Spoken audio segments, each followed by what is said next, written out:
Good morning and welcome to the Elevate Renatus team call. It is Takeoff Tuesday. My name is Keely Austin. I am your host. And as of right now, we have 55 participants on the line.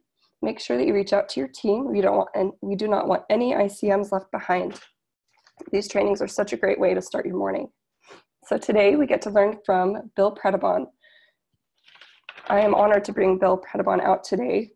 I've gotten to know Bill pretty well over the last 3.5 years. We've completed a transaction together, a real estate fix and flip. And he just helped me with that deal he helped me with negotiating the deal, with finding the trades, with finding the funds. And it was just an awesome, awesome deal. And we're really fortunate to learn from Bill because he is someone who is really a product of the product. He is doing tons of real estate transactions. I feel like he's usually got 5 or 6 going on at a time, and he's completed over 150 transactions at this point. And he's also a marketing leader. He is on the PIT team with our CEO. So it's the President's Advisory Council in training. And so just a little bit of Bill's history. Before Renatus, he was a pro skier for 10 years in Vail, Colorado. And he realized he was not qualified to do much else. He then got into the franchise and he owned a couple of stores. And due to lack of knowledge that cost him the business, he ended up losing everything. In 2007, he learned about real estate investing. He didn't have education and he learned on his own. He ended up upside down in over $400,000 during the 2008 crash. He then found Renatus. And in his first year with Renatus, he made 8 times more than he did the previous year as a loan officer. Ever since then, as I mentioned, he's completed over 150 deals. He's grossed multiple 7 figures in real estate, and we're very fortunate to learn from him today. I'm excited what Bill has to share. Good morning, Bill.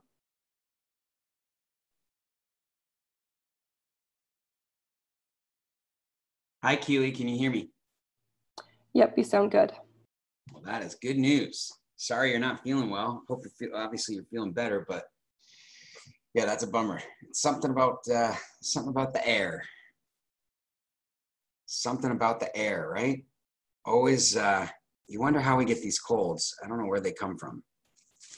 Yeah, it's no fun. Yeah, I'm glad you feel better. Thanks for introducing me. Thanks for, even when you're not feeling good and have a little head cold and you're up early and,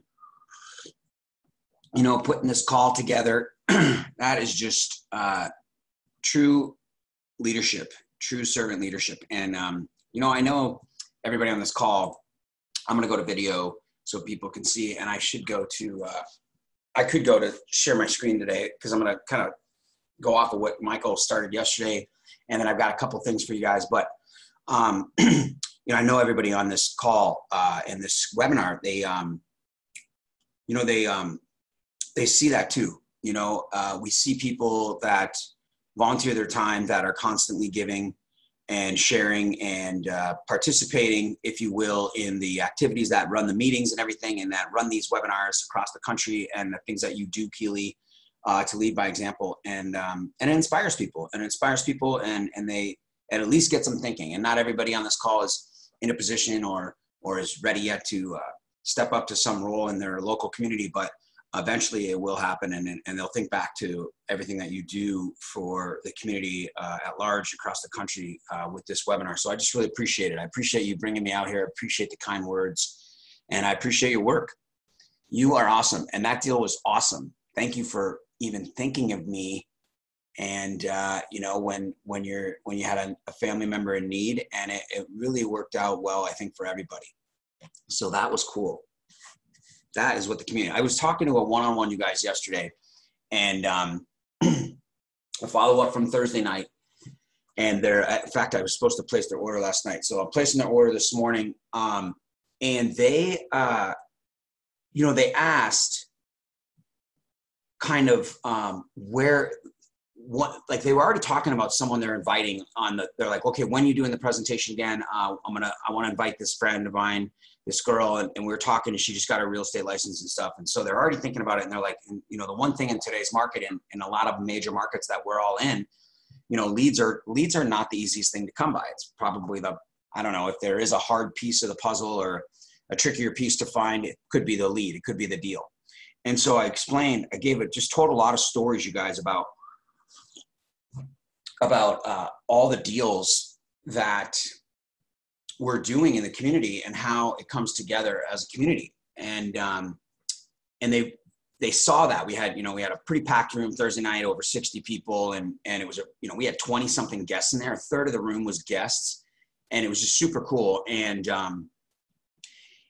folks, get to know your stories in your communities. And I know you know this, but I just told 3, 4, 5 stories on the deals, and they're just excited about that. And they see that, because I'll tell you guys, if you ever have doubt, and there are going to be, you guys, and girls, there are going to be people that just don't buy, right? They don't feel they need it because they've spent more money on other things. And these guys are great guys, and they have spent their fair share. And I would say to the tune of well over 50 grand on education over the last decade or so, doing deals and learning how to really nail it down.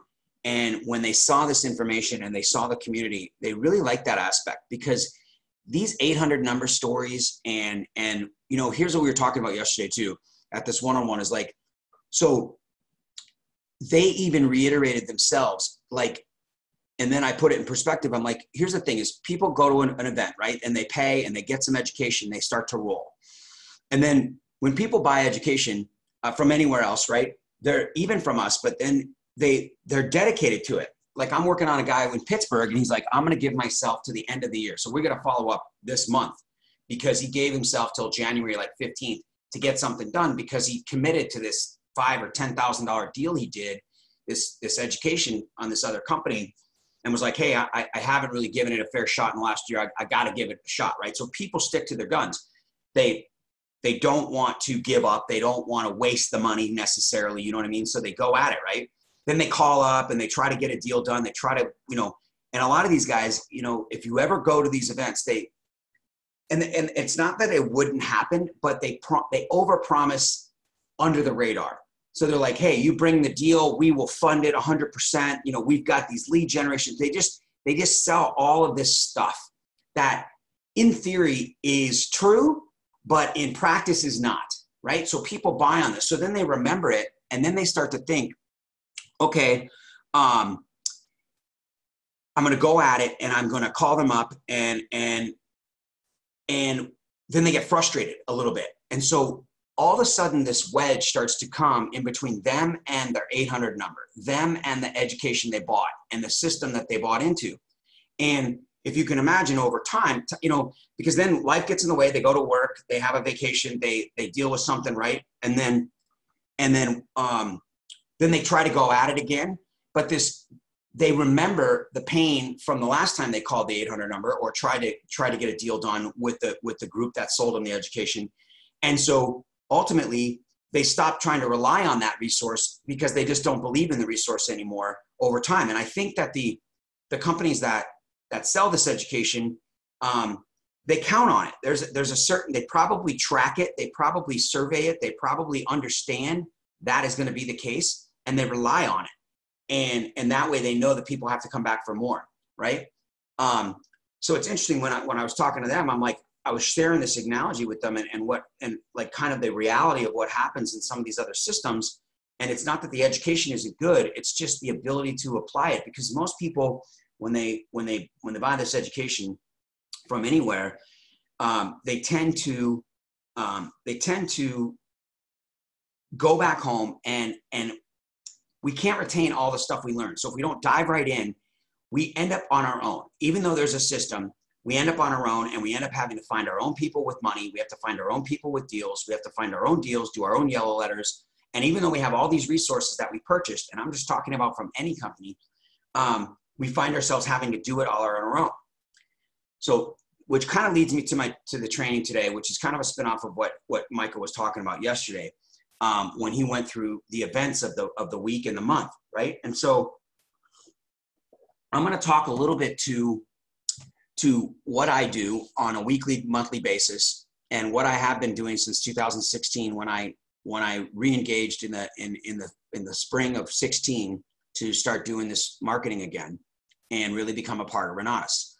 And so I'm going to talk a little bit to that. And so one of the things that I was talking to these folks about in this one-on-one yesterday is about the system, right? And so I was doing this training at the Super Saturday training this past weekend too. And and you guys, I want to, if you want to chime in and give me an example, then we can talk about it too. And I'm going to share it with you now.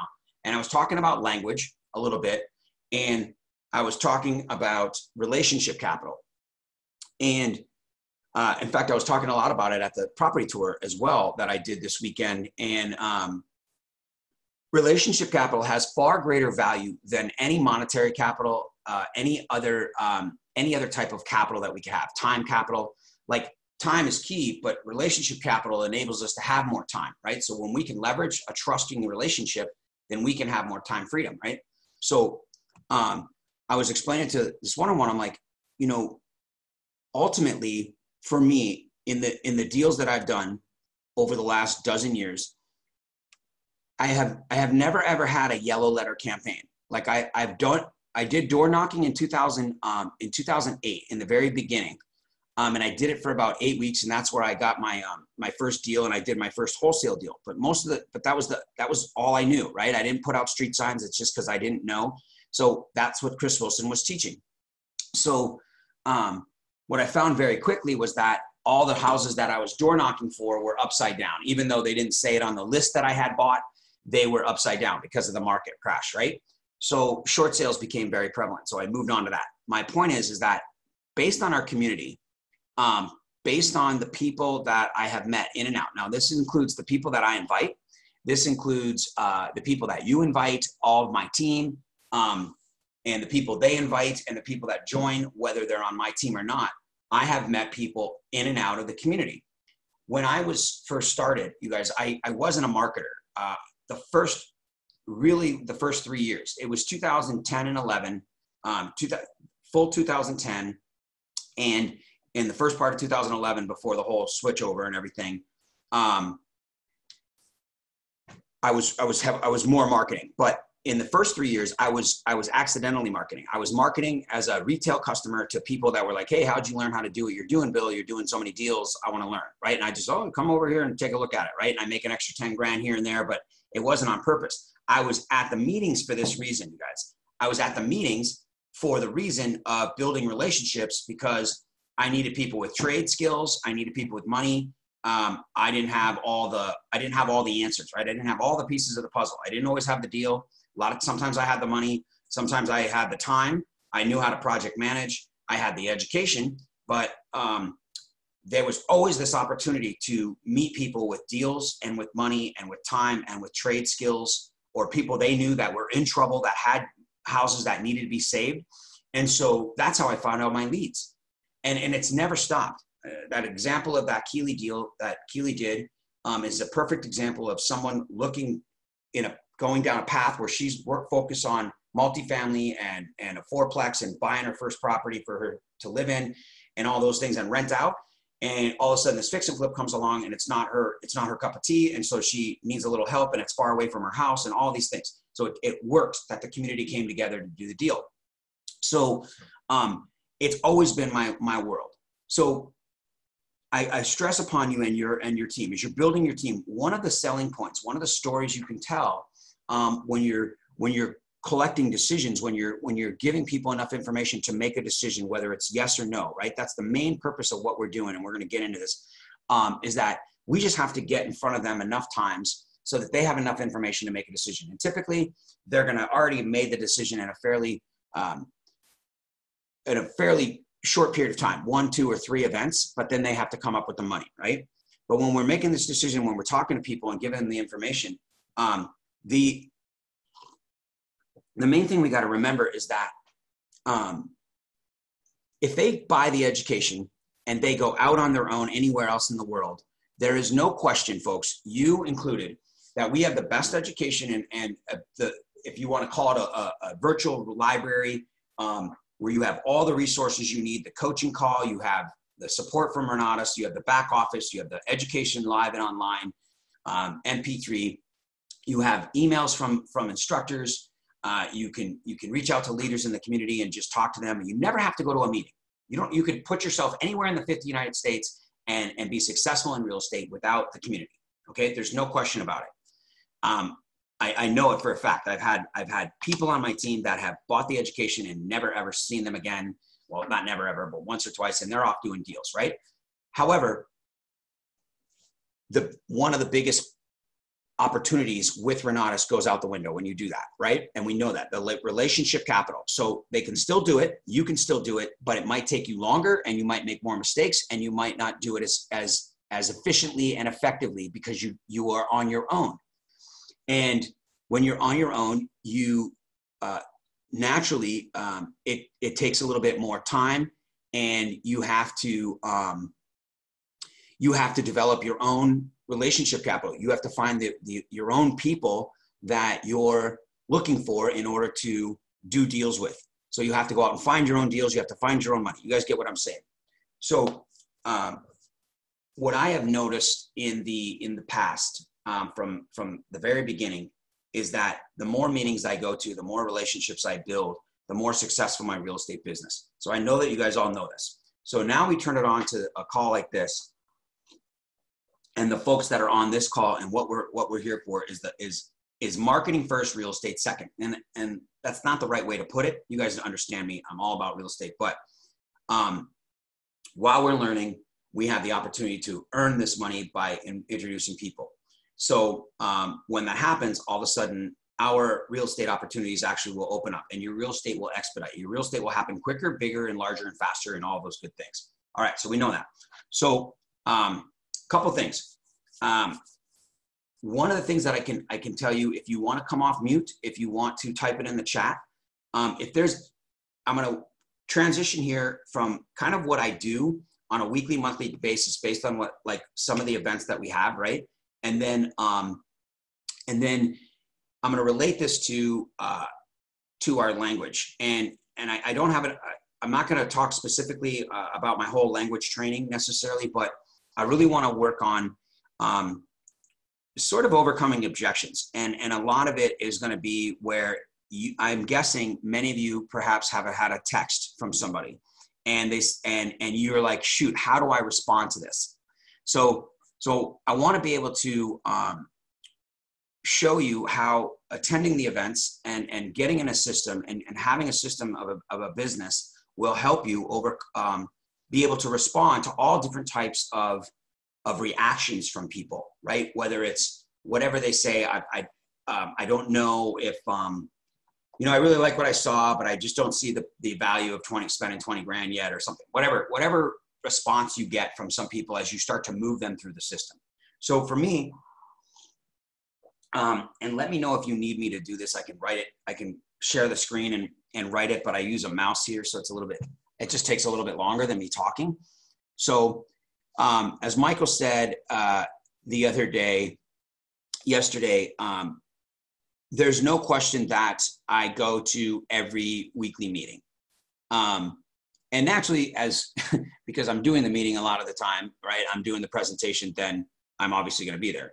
But even before that, so if you go back to when you guys, when I wasn't doing the meeting, and some of you have heard me say this, but I will tell you, for about the first year, right, 2008, and remember, folks, I tell you, nobody likes to. I don't live in it. I'm glad the way things were. I look back, but 2008, I made some good money, and I flipped some deals. But it took me about 7 months to do my first short sale. After 6 weeks, I did that first wholesale deal, right? So for 7 months, I was broke again. It was nice to get that $12,000 check. I gave $6,000 of that to my partner that actually enrolled me in the education. And then I was starting to do short sales. Okay, so this is to everyone. So Frank said, I love these things. So I'm just going to kind of go back and forth and follow me through this, you guys. We're going to walk through the whole month, and I'm going to relate it to what's going on in our lives. So I don't have a great relationship with my 5-star, and I continue to struggle to bring people in the Chicago land office. People can be impossible, just like my 5-star. Oh. Well, I don't want to name his name, so that's fine, but you've already put it out there. But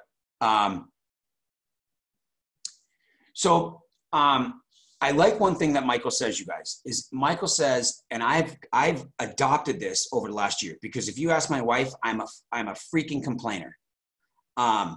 So one of the things that Michael says is perfect. Whatever your 5-star is, it's perfect. Whatever your situation, whatever outcome happens, it's perfect, right? And we accept it for what it is. It's a lot easier said than done. So don't get me wrong, Frank. So here's what here's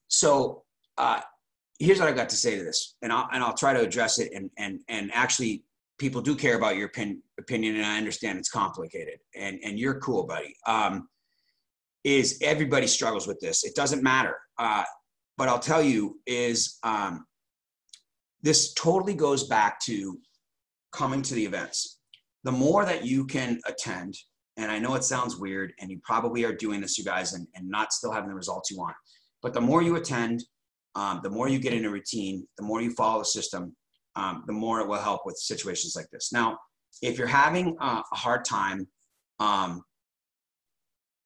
bringing people in, okay, right there, and I know that you're just saying it, so I'm not saying, Frank, that you're using this language, but I want everybody to be aware. Even in this small text, this small type that he did, I don't ever try to say, I'm going to bring somebody in. Because to me, that means like I'm reeling them in, I'm pulling them in, I'm making them do something against their will, right? So if I were to say, hey, I'm trying to convince people to see the value of Renatus, that is about me. That is what I want. That is what my intention is. And it's not about them, right? So if Frank had typed in and said, hey, you know, I struggle showing people the value so they can change their lives, right? And I know that's cheesy. So I'm just exaggerating a little bit. But there's a different language there. That is about them and about the way that they see this, right? And then we can address it from there. We can go, okay, if I'm not showing enough value, how can I create more value? How can I bring more value to this person? How can I get them more information, right? And instead of us saying, hey, you've got to see this. I can't believe how awesome it is. You got to hear the story. You got to meet my buddy Bill or Steve or whoever it is, right? So we're telling people what we feel and think. And that's because we're trying to get them to come in. But if our mindset is, I'm trying to get people to come in, it is about what we want from them. It's about what we want for them. And it's all good intentions and we mean well, but our language is skewed. It's still about us. And folks, we can never, ever make this about us. The right person, yeah, you can't say the wrong thing to them. You just say, hey, you got to see this. They come, boom, they buy it, and that's great, right? But not everybody is that way. Most people don't want to be told. They don't want to be sold. They want to be inspired, and they want to be imaginative. They want to come up and be creative. They want to come up with it themselves. So when they see something like this, if you think about people that are like, I kind of know what's going on. I'm a loan officer, or, you know, I'm somebody that kind of knows this already, or I've seen that before. I've seen how to pay down debt, you know, then, shoot, I forgot where I'm going. I can't remember where I'm going with that, so I'm gonna forget it. It was about value, but I'll get back to it. So we need to, so when we're thinking about being able to bring people in, we have to be able to think about what they're looking for. And I know you know this, but more importantly, I know what I was saying. Okay, so people want to be inspired, and they want to be creative, and they want it to be about themselves. So when they see something, they're like, I already know that. It's because Renatus is sitting there, and the person in front of the room is telling them about something that we think that they know, they don't know, right? So the presenter, the presentation, the opportunity, it's being told to them. And we're not changing the opportunity the way it's presented. It's still presented very well. Don't get me wrong, it's presented perfectly. But you get what I'm saying is if their arms are crossed and stuff, they just need a question. They need a question that they can answer, that they can share with you, that they know what they're talking about, right? And then you acknowledge that they know what they're talking about, right? And so if you said, you know, what do you like best? And they're like, you know, I've seen all this. I really don't need this. And you're like, no, that's cool. Where did you see it? Like, I totally get it. A lot of people, you know, for me, this is brand new. And, you know, we just started introducing this velocity banking, but Obviously, it's been out there since there's been loans. How did, have you ever used it? To give me an example, right? And then people's natural instinct is to answer questions and tell you how they feel and think, right?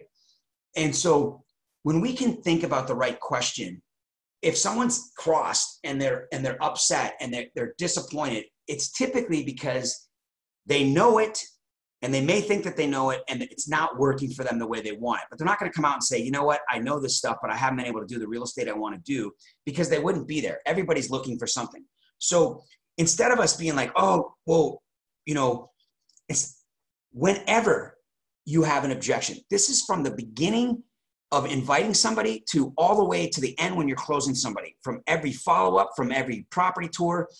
If we are talking to someone and letting them know what we think they should do and letting them know what is good for them and how we can show them to do deals with no money and no credit, like whatever it is that you've just learned, when we tell people this, it's intriguing and that's good.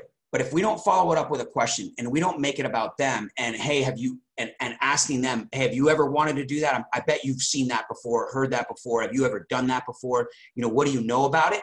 And they can tell us about themselves and what they know. That builds the relationship. That allows them to feel like they have value and that they're not just dumb and you don't know all these things more than they do, right? You know what I mean? Like, I hope that makes sense. I'm not going to dwell on this anymore, but anyway, so my thought is just on what Frank says is that I know, Frank, I relate with you, brother, and hopefully a little bit of this training as we move forward will help you to see what is possible. And yeah, people can be impossible. I mean, and if we accept that, then it will be that way, right? And if we accept that, then we're gonna have obstacles to overcome that may or may not be overcomable because I don't even know if that's English, but because we just assume that people are impossible. But if we assume that people can be impossible, but that they are not impossible, and we can work with people that are impossible by asking questions and bringing value to them. And I know you always hear everybody say that, but what I mean by bringing value is literally asking them enough questions where they would desire to do something that you want them to do, which was go to an event, okay? And the way we do that is through a question base of getting them to open up through questions on what it is they're looking for and why they're impossible and what makes them not impossible. They all have something they desire, they appreciate, that they like to do, that they want, that they need. And if we ask the right questions, they'll let us know what those things are. And then we can share with them the opportunity with Renatus and they'll be more open to it. Okay, so number one is in 2008, 2009, I would go to every Thursday night meeting. Back then, there was a Super Saturday. There was a regional training, which happened. It didn't happen every month. It happened every quarter. Like the intensive, I mean. The intensives, I think, were every 2 months, maybe. I'll have to remember, but I'll tell you about them in a minute. So it wasn't that dissimilar from what we have now. But I will tell you, the events are free, right? And if I went to Super Saturday, it was $30 back then. And per Super Saturday we didn't have property tours. I actually started, that I know of, the first property tour in 2009 when I was flipping. We started having tours we called them real deal tours back then. They weren't on the calendar. We just would announce them, right? They were pretty cool. Same concept, but we didn't do a whole epic. We just talked about the deal. So I would start to go to every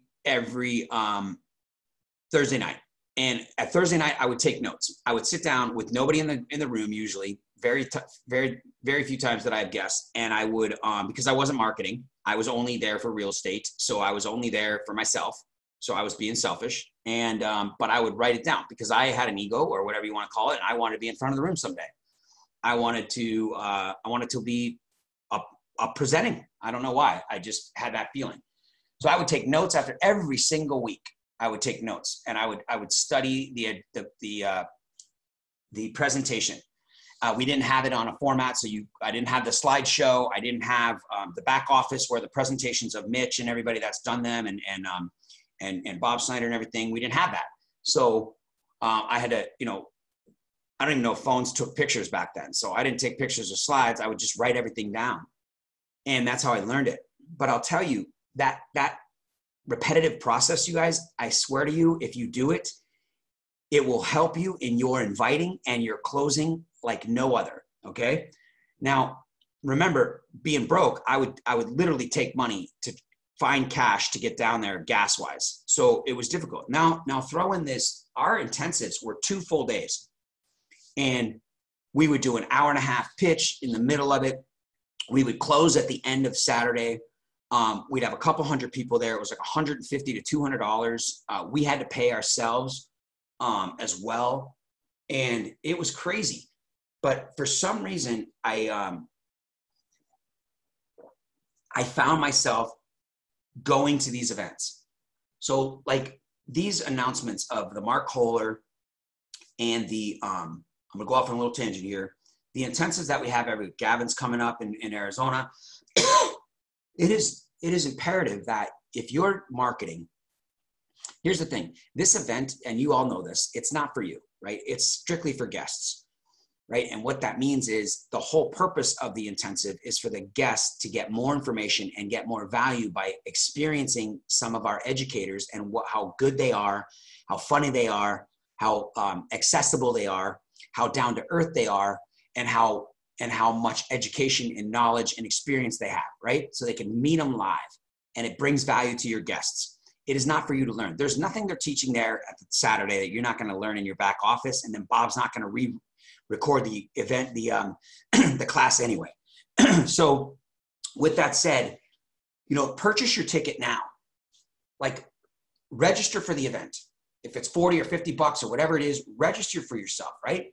And buy 2 tickets if you need to. Force yourself to bring a guest. If you buy 1, force yourself to work on inviting somebody to see that opportunity, someone that has seen something before. Or it inspires you to have a guest on Thursday night over the next couple of weeks, or a property tour, so that once they go to one event, you can say, hey, I've already got a ticket for the event on Saturday, the 25th or whatever it is. Why don't I give that ticket to you? And then you can always buy yourself another ticket, but you've got this ticket where you can give it away, right? Or you can sell it, or whatever it is you want to do. Or you say, hey, I'll split it with you. I'll pay half. You give me 20 bucks. You can go. And I've already got this ticket. I've been waiting. I bought it specifically for someone I wanted to invite personally, right? Whatever it is that you come up with.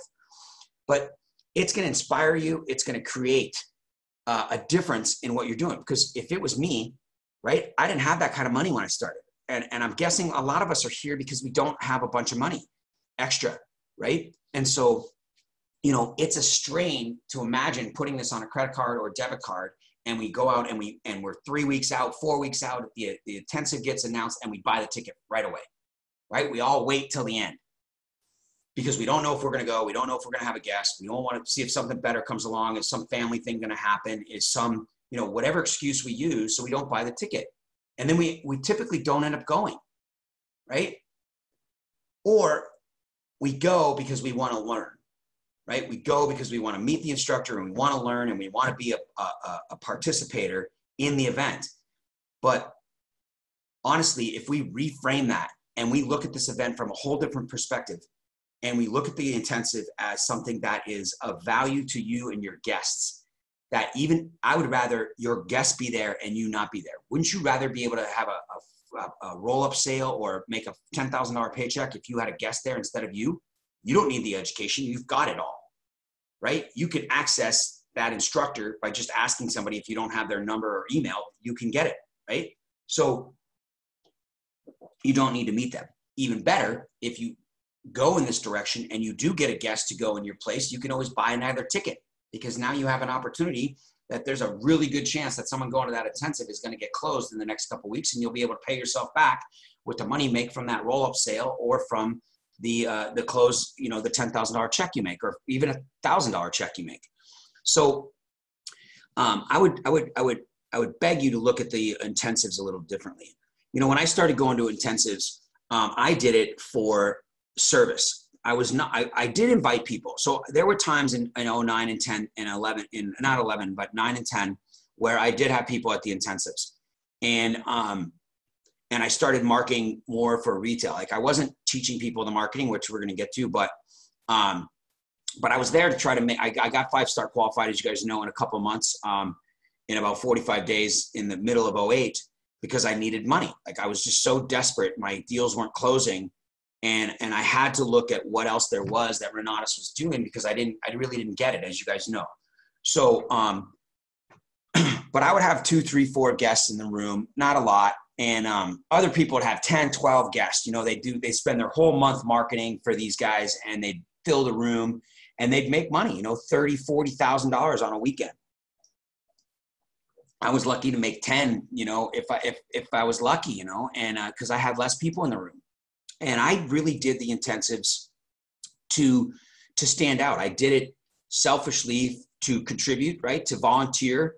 I was in charge of the venue. I ran the venue for Charles Hosea, and I would book the room. I would make sure the temperature. I would work directly with the banquets manager, and I would get an office space for it. I would coordinate the meals and make sure all the setups are done right. I mean, all this stuff, right? That was my job, and I basically ran the whole thing. And then other people were in charge of the speakers and all that stuff. But so I did it for self-gratification, for service leadership, because I felt like if I was going to be a leader, then if I'm doing something to benefit the whole community as a whole, then that's what I was put to do, and that's what I was being told that works, right? That's I was doing what everybody else is doing. So I was doing it selfishly because I wanted to be a leader, and I wanted to move up, and I wanted to have a better business. So I did it selfishly, although I was giving, right? So for what Michael said yesterday, now I got another little thing I'm going to talk to you about. If you're looking to get 5-star qualified, which I'm assuming everybody on this call is, and this is something I did in 2016 when I started. Number one is I committed to every single event, you guys. And so if you can imagine, I average, let's just say it's been 11 years of real estate straight through, I guess technically 12. And if I'm somewhere near between 130 and 150 deals, I'm averaging 12 to 15 deals a year. Okay. And so I'm fairly busy. So come 2016, real estate, prior to getting back with Renatus, real estate and I was coaching, personal coaching in real estate was my main 2 things, plus running my own properties, my portfolio. So I come to this event, and I remember Gary asked me, Bob asked me, you know, what's my intention? I'm going to market. I'm going to bring value to the community. I'm going to commit to the marketing. I'm going to commit to the community. So I don't care what your busy life schedule is. Mine was too. I just had the opportunity to change my schedule. So if you work Thursday nights or whatever, or you can't get out in time to get to a meeting, I get it. Maybe you work on that in the future. You can always try to, you know, work later on a different day and get out earlier on a Thursday, whatever you need to do with your boss, right? But I committed to every Monday night team call. In fact, back then we didn't have a team call for Monday night. Scottsdale Renatus, myself and Kevin. I think it was my idea, not originally, but this time it was my idea because we'd done it before. So Scottsdale Renatus wasn't doing a Scottsdale team call until we brought it up and we created one. So I created another hour of time. And we created to do it right before the webinar, which is what used to be at night. So that was Monday night. And then I go to Thursdays. Then we brought in the property tours. They had always been doing them, as you guys know, but we started having more tours because I was doing more real estate. My team was doing more real estate. So we had more tours, and we were able to create a tour every weekend. So now I took up half my Saturday, right? But I didn't quit doing real estate, because that was my job. That's my business. That's my world. That's my money. So I had to add Renatus into my business, right? My world. So I increased my workload, and I knew it was going to be a sacrifice for a while, right? That I would have to increase my workload. So those events that Michael went through yesterday, you know, there's every reason in the book that you've heard, you know, why you need to be at this event. You know, if you don't need the meeting needs you. If you need the meeting, you know, whatever that saying is, I can't even remember right now. But, you know, as Bob says about TNT and the national, you know, if,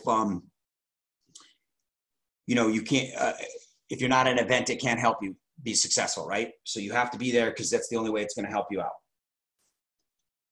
At the very least, we look at all events like that, right? And a lot of times you're going to be needed even if you don't need the meeting when you're at these meetings, right? And not just the Thursday, but all the events. So you got to fit in as much as you can. So I committed in 2016 to go to everything. If I wanted to be on leadership, I'm at everything. Now, if I go out of town or something special comes up, absolutely. We've got 5 people on leadership. We can cover each other, and we don't have to be at every event. But if we're here in town and nothing of family urgency is coming up, then our family time is worked around those meetings. We don't change the meeting, we change our family time, right? We don't celebrate the day, we celebrate the event. So that's just a fact of this business. It's not going to be forever necessarily, but it is going to be for a while until you're at a point where, you know, you can give back and all those kind of things, right? But so I'll tell you this. In 2016, I was 5-star qualified, as you know, because I always kept up my 5-star status from 2008. And I sold a combo. I sold a combo and then I sold an essentials UGA. And Todd was my first student. If I remember correctly, I can't recall exactly. I think Todd was my first student and he was in a UGA essentials. And I decided to have a team call, a Billy Goat. Back then, I don't know if we even called it that, but now it's the Billy Goat team. I decided with one person on my team to have a team call every Tuesday. So I created another hour of time that I needed to participate. And I didn't know what the call was. I didn't know what it looked like.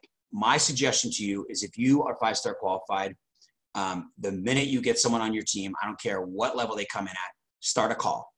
Start a mark, and it's primarily a marketing call for me. We talk real estate. We talk personal development. We bounce ideas off each other. We mastermind. Now we use the Zoom platform. There's over 50 people on my team. There's typically, 10 to 20 people on the call on any given time. We record it just like this. And it's our own personal get to know each other, relationship capital, deal doing, marketing power call every week.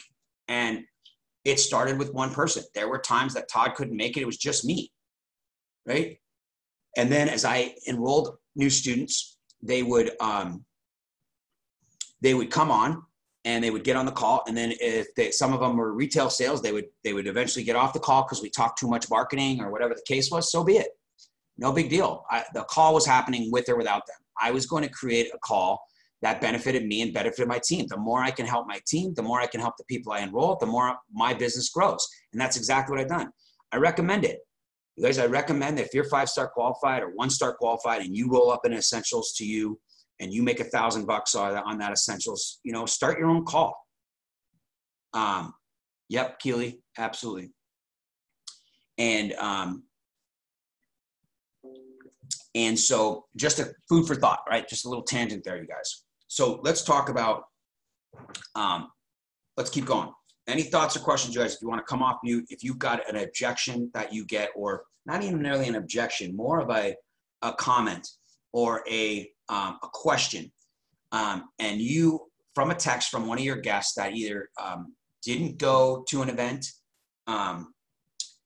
or went to an event and then didn't follow up, or didn't go to the follow-up, or missed the next one, or didn't go to a tour, or you're trying to get to a one-on-one, right? If there's a text that you've gotten that is something you want to address, right? You're not sure how to respond to it. In the meantime, no big deal. I'll tell you this on response. So please, you guys, it is, in my opinion, and I know you've heard this, but this is part of some of the things that we were talking about, and I think it relates to what Michael was talking about yesterday, is when we're at these events, right, and we're building for these events, which is one of the 4 money-making activities, right? If you're doing this work and Frank, you're working with people and we finally are able to break through and get someone to come to an event that we want them to come to and look at this with value and want to move forward. If we are spending all this time and energy and we're on these calls for an hour in the morning and you're spending this time and devoting this time, then the last thing we want to do is be lazy with it, right? And so text message is easy, it's fast, it's simple, it's also arm's length, so you don't have to have that emotion in there. and it's an excuse, okay? And what I mean by that is, if you're answering questions, if you are doing anything but making announcements, reminders through text, and you're having conversations with people that are guests and clients of yours and students of yours that are trying to get enough information to start, and they ask you a question, because it's easy for them to text you, you know what, how many deals have you done? Or, how long have you been doing this? How much money have you made? Whatever the question is to you, whatever their objection is. If you text back an answer, where all of the work that we're working on loses you're wasting your time, and I don't mean that you're not wasting your time, because it's still valuable, and you're still hope. But we're going about our business a little bit wrong, or a little bit lazy. That should be, oh my God, that's a great question, or oh my God, what a great thought, or I totally understand what you need, right? We're going to compliment them. We're going to acknowledge them. We're going to agree with them and be compassionate about what they're feeling and thinking. And then we are going to move them to a call. We're going to move them to a one-on-one or another meeting by saying, listen, when's a good time to talk? I definitely want to ask you a few questions and answer your question instead of through text, right? We've got to move them with a question. We cannot respond.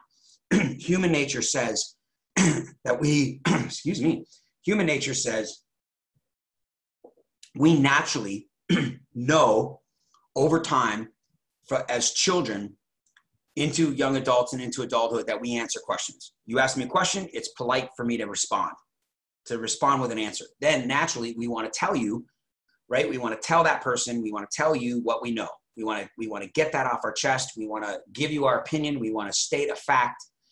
We want to state opinion as fact, and we want to share with you the information you're asking for.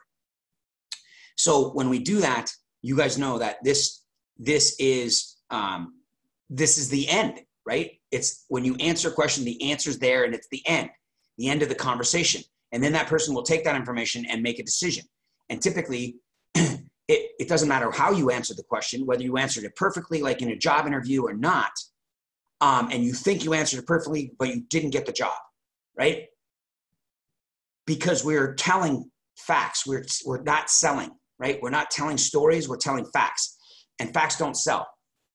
And so, especially through text, we cannot have that conversation through text because there's no emotion. There's no ability for you to have eye contact, to have body language, and even over the phone, at least you can have tonality, right? And over the phone, you can ask them questions, and you have that time.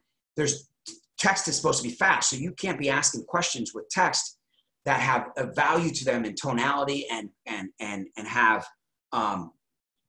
answer questions with questions and have full dialogue with someone over text. There's not enough time. They could be driving, they could be at work, they could be preoccupied with anything else, and it's very quick. So we've got to take our business serious and really take a look at how we respond to what people say. I always, even in an intro, right, when I'm creating intrigue through text, I'm constantly sending out the text, and before I send it, I'll read it, and I will edit it over and over again.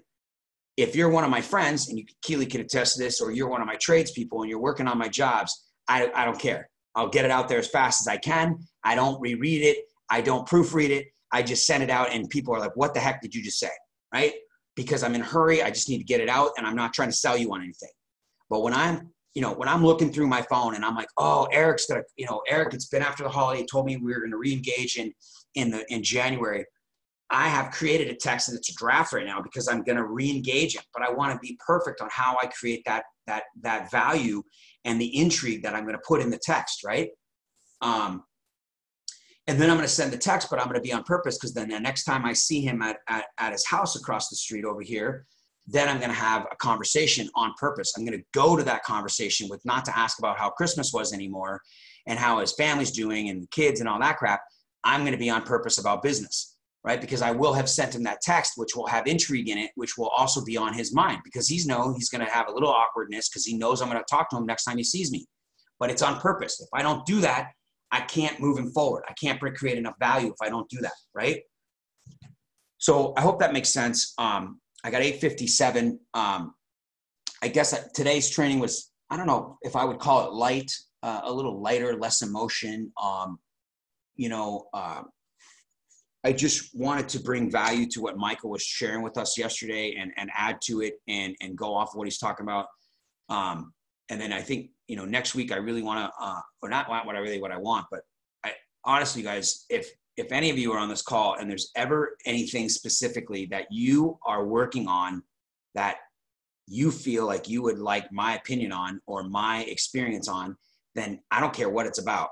I'll take care of it and I'll answer it, or I'll discuss it, or I'll open it up to discussion, or whatever you guys want. I know we've done this in the past. Dane Clark does this quite a bit, so that's cool. I'm sure he'll do some of that tomorrow. Yeah.